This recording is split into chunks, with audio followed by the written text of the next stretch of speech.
The year is 1940. Across the smoke-filled landscapes of Europe, one tank emerges from the shadows. A steel behemoth engineered to shape the course of warfare.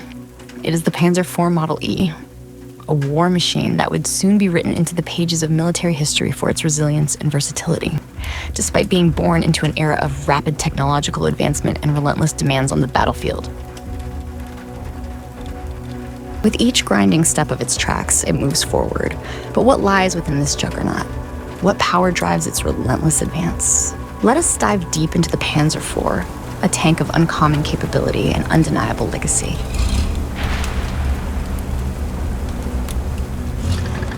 The Panzer IV was initially conceived as an infantry support vehicle, a companion to the lighter Panzer III.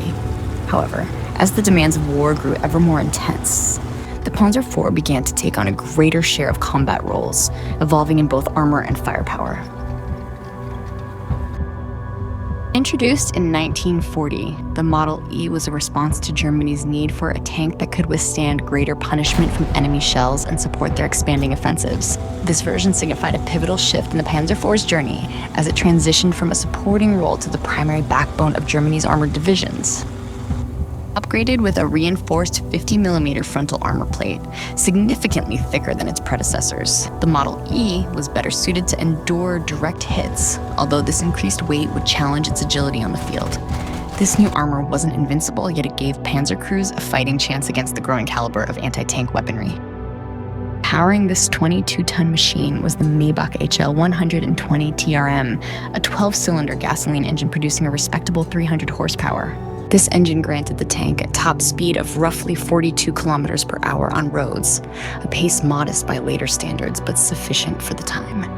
Its semi-elliptical leaf spring suspension system, though not as advanced as Christie suspensions used by some Allied tanks, allowed for reliable maneuverability over rough terrain.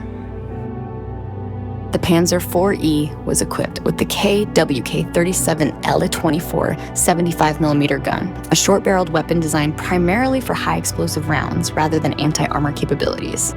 This choice reflected its original mission as an infantry support vehicle, where soft targets were prioritized. Against armored foes, however, the L24 struggled, especially as enemy armor began to improve. This limitation would eventually lead to upgrades in later versions of the Panzer IV, but for the Model E, this gun was both a blessing and a curse, effective at supporting infantry, yet lacking the punch against hardened targets.